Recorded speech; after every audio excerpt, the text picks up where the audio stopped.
मैं अपने दोस्तों के साथ फेमस लस्सी की दुकान पर बैठा था। हमने लस्सी का ऑर्डर दे दिया था।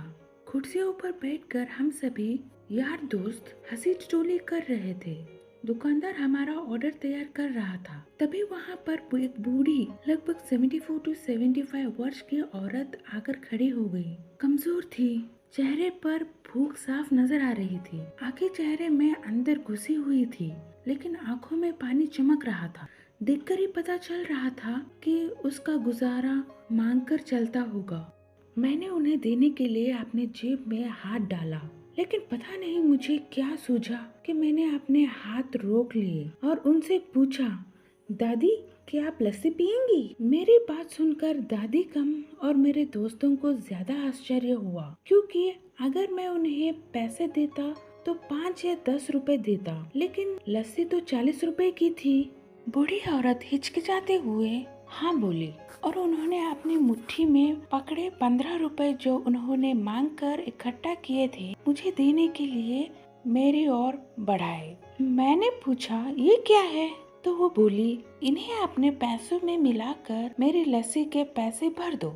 उन्हें देखकर मैं भावुक तो पहले ही हो गया था, पर उनकी बात सुनकर मेरी आँख और गला बैठ गया। मैंने दुकानदार को एक लस्सी बढ़ाने के लिए कहा। मैंने दादी के पैसे नहीं लिए, इसीलिए उन्होंने अपनी मुट्ठी वापस ले ली।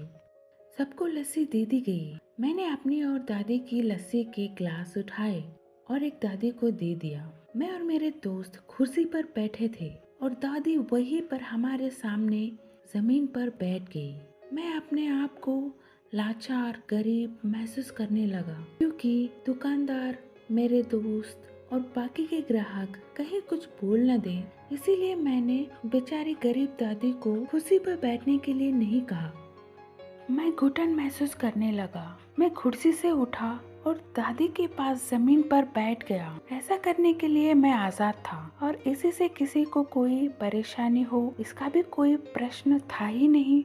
मेरे दोस्त बड़ी अजीब नजरों से मेरी तरफ देख रहे थे। वो कुछ बोल पाते इससे पहले दुकानदार ने दादी को उठाया और कुर्सी पर बिठाया और मेरी तरफ मुस्कुराकर देखते हुए हाथ जोड़कर बोला, साहब ऊपर बैठिए। मेरे दुकान पर ग्राहक हजारों आते हैं। इंसान जिनमें इंसानियत हो वो कभी कभी आते हैं। दोस्तों, आपको हमारी कहानी पसंद आई हो तो हमारे चैनल को सब्सक्राइब और वीडियो को लाइक शेयर कर दीजिए। धन्यवाद।